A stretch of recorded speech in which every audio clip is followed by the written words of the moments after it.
Hello, everyone, and welcome to your overview of suffixes in different parts of speech. Now, some of you are probably thinking, I have not heard the word suffix in a hot minute, and guess what? That's okay. We're going to review what a suffix is, and then we're going to talk about how they impact parts of speech. So the very first thing you're probably thinking is, what is a suffix? I haven't heard this word since elementary school. I need a refresher. So a suffix is a type of affix or something you add to a word that gets added to the end of a word. The point of including a suffix is to either give additional information about a word or change the meaning of a word.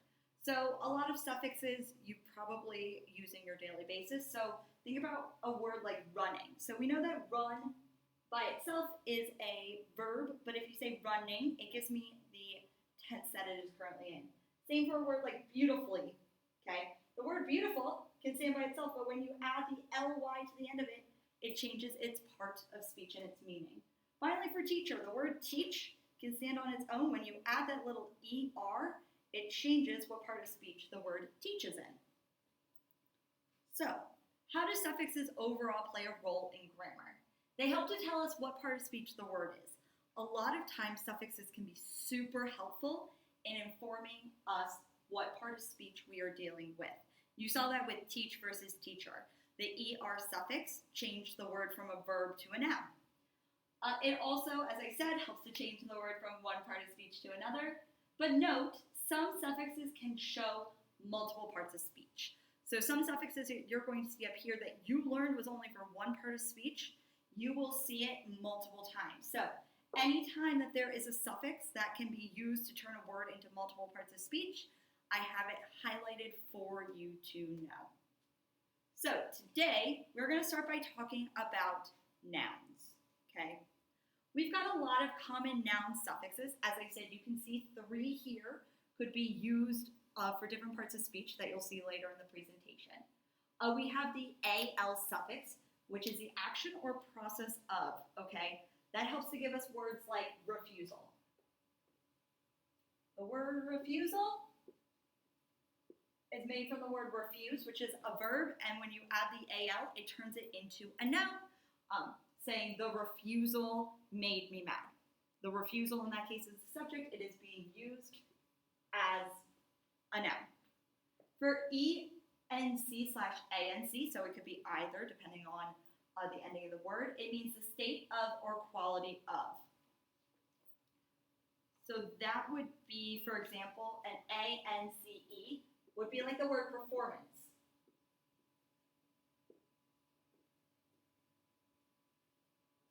Okay, so we have this base word, this root word of perform. The ANC is saying that when you have a performance, you are in the state of performing. That is what is currently happening to you as you are doing a performance. We talked about ER or OR. That little ER could be used to make another part of speech, but the ER or OR, if it turns it into a noun, means a person or thing who does. So to loop it back to that first slide, we've got the word teacher. As I said, the word teach by itself is a verb. When you add the ER, it is telling me a person who teaches, which turns it into a noun. Now this is the tricky one, and this is one that I'm talking to you about now because it previews what we will be talking about later in the school year. And that is the ing verb. So, ing does not automatically make a word a noun or automatically make a word a verb. It could turn the word into a noun. So, for example, if I said, singing is my favorite thing, singing is an ing verb that in that sense is being used as the subject of the sentence.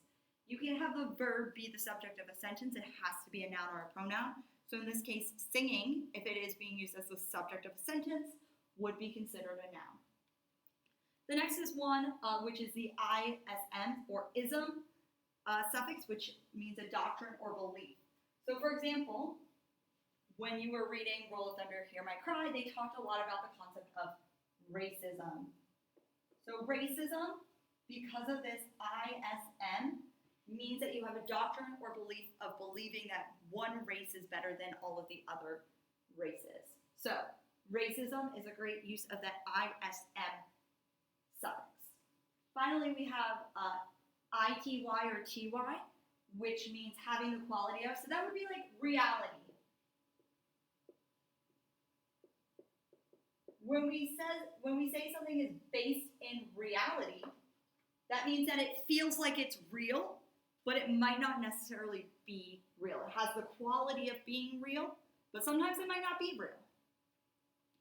Next, we have meant, so the condition of. So think about the word government. So the word government literally means, when you stop and look at it, that we are in the condition, the government is used so that our country is in the condition of being governed. Okay, that is what having a government means, that we have this condition of being governed under the government. Finally, we have ness. So ness as a suffix means state of being. So if you think about a word like happiness, happiness means you are in a state of being happy. That's a state that we all want to be in. And then finally, we have the TION, or you could see it as SION or XION, depending on the word. And that means kind of like the meant, it means the condition or state of. So for example, for the TION, we have population. That means we are in the state or condition of being in a populace.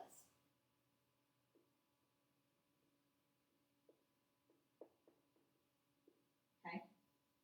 So basically, when we're talking about the word population, we are actually talking about us as humans being in a state of grouping. So a population just means that. So far, these are our common noun suffixes. Now, obviously, there could be more noun suffixes as well, but these are kind of the big ones that you will see time and time again as you are reading, writing, and understanding vocabulary, okay? These parts of these suffixes help us understand what words mean. So let's take a moment and look at the common verb suffixes, okay? So we have less common verb suffixes, but you'll see that two of them do pop up again from different parts of speech. We have that ER and the ING. But let's start at the very top with ate. So ATE means to make. So the best one to explain this one would be create. When you are creating something, you are literally making something. So the word create, which means to make, is the perfect use of that ATE suffix, okay? For verbs especially, sometimes suffixes can help change what tense we are talking about. So for example, the D or the ED tense, which you have learned since elementary school, means used to form the past tense. Real easy. So if I went home and I made a bunch of cookies, I would say that I baked a bunch of cookies. And we've got this, technically you're just adding the D to make it because the word bake could work by itself, but basically here, the word baked means that I did the act of baking earlier than now. The EN suffix means to become. So for example, if somebody said we're going to widen the road, this EN means that we are making it become wider. So when somebody says we're going to widen something, that basically means we are going to make it become wider. Okay? Speaking of the ER, so the ER suffix in this case means activity or characterized by. Think about a word like empower. We talk a lot about how we need to empower people. In that case, the word empower is being used as a verb. So in this case, empower means we are actively working to make people feel better about themselves. So the empower, in this case, the ER suffix, is working in a verb form rather than a noun form like we are used to. The next is the FY or iffy suffix, which once again means make or become. In this case, think of a word like purify. When we say we need to purify the water, that means we need to make the water more pure and most likely drinkable. So purify is a great example of that make or become one. This ing suffix right here is probably the one that you are most used to, which is when we're dealing with ing verbs, that means that it is showing ongoing action. Most likely, if you have an ing verb, you're also going to have a helping verb working with it. So you're going to see two verbs for this one. So in this case, my example is running. I was running in the rain. Running is telling me what action I was doing.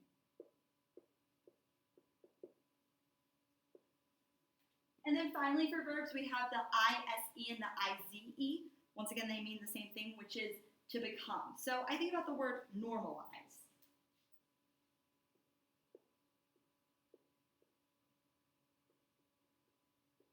If we are normalizing something, that means that we are making it become normal.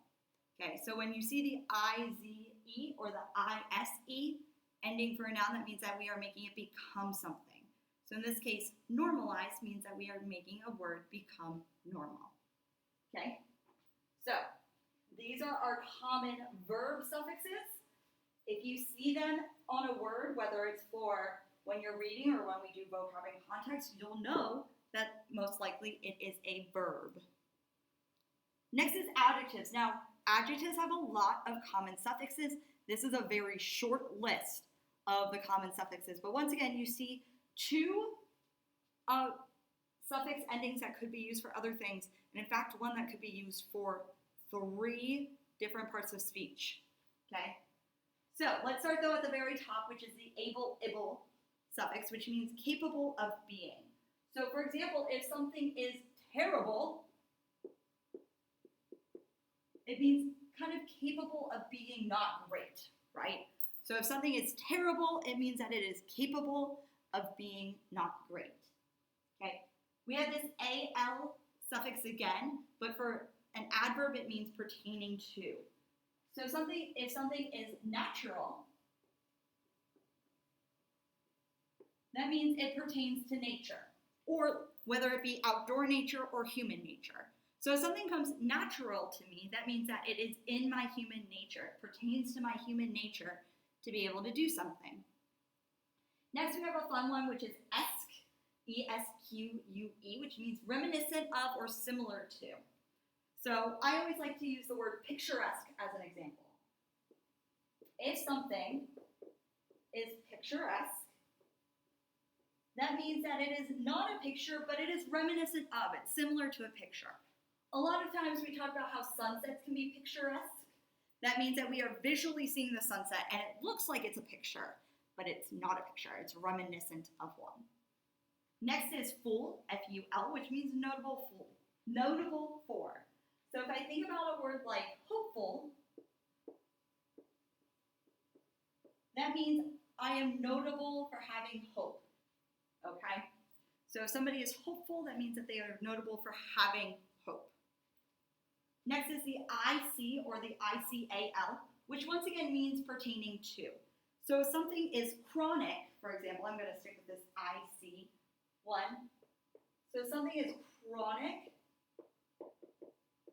it means that it is pertaining to a consistent issue. If you have chronic pain, that means that you have consistent pain. So the IC in that case is saying it's pertaining to a consistency. Okay? Once again, we have this ing. Now, as I said with the noun ing, I'm previewing you for later in the year, because later in the year we'll talk about how we use ing verbs in different ways, but that includes as adjectives. So for an ing verb, we are adding a sense of continuation. What that means is that we feel like the verb continues on. So that would be like the shining sun. So shining is one of these ing verbs, but it is describing how the sun is acting in the moment. Okay? It is describing a noun, which means that it is an adjective. That's a weird one. As I said, we'll continue talking about that later in the year. So if you don't have that down right this very moment, do not worry. Finally, we have the IVE, which means having the nature of. So I was thinking, kind of like we had the word create before. The word creative basically means that whomever we're calling created has the nature of being able to create things. So this is one that kind of has two suffixes included that will help us out there. The next one is one that you probably remember, which is less, which means without. So if I say that I am helpless, that means that I am without help. Okay, that's like a very basic one that I'm sure you remember. Next is the OUS one, which means characterized by. So in this case, I think about that Taylor Swift song, Gorgeous, because guess what? The word gorgeous has an OUS suffix.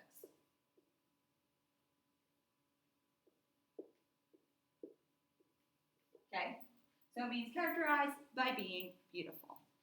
Once again, we have all of these different suffixes for you that deal with adverbs or adjectives. As I said, this is a very short list of all of the common adjective suffixes. So if you're interested in seeing some more adjective suffixes, I recommend looking them up. There's nothing wrong with doing some additional research here. Okay? Our last group are the adverbs. Okay?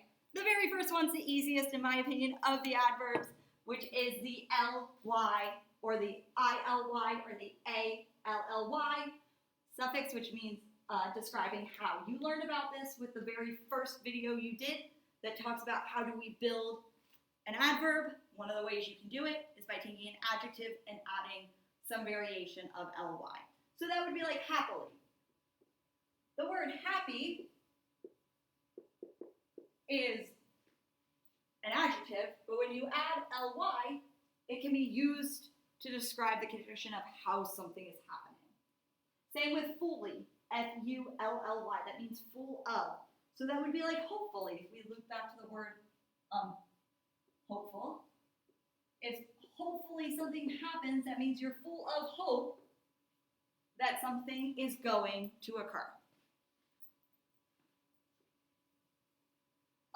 So the next few show direction.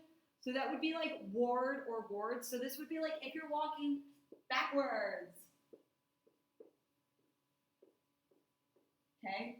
This suffix means I am showing direction. It means that I am walking backwards. Same with ways. That means, it also means show direction. So this would be like sideways. If something is moving sideways, it means it's moving to the side. And then our final adverb suffix and our final suffix for today is wise. So this means in relation to. So if we tell you to move clockwise, that basically means we want you to move in relation to the way a clock would. So when we say move clockwise, you know to go one way. If we say to move counterclockwise, you know that we mean to move the other. So, one important thing to note is that, as you may have already been able to pick up, a lot of these suffixes can be used to make a single base word mean many different parts of speech. So, my base word here I have is the word develop. So that is where we're going to start. So if I have a base word like develop, okay, I know that, for example, if I say development, I've turned it into a noun. If I add the al here, though, that means that I am turning the word develop. If I say something, it means it's a developmental skill. That is turning it into an adjective. And then once again, if I add the ly to the end to make it developmentally, I am turning it into an adverb. So all within one thing, you can turn a verb just by adding different suffixes and layering your suffixes. You can turn a word from a noun to an adjective into an adverb. Sometimes you might have a word like developer, which tells me it's a person who develops. So that would be a noun. If I say a space is developed, we've got the ed, that is a verb. Same for developing. If a skill is developing, that could either be, you could say developing new lessons is a joy of mine. That would be a noun. You could, as I said, have it as an adjective, or you can just have it as a standard verb. All of those are valid ways to have your ing verbs. So, when you are defining what part of speech a word is, make sure you are looking at the suffixes to help you. Bye, guys.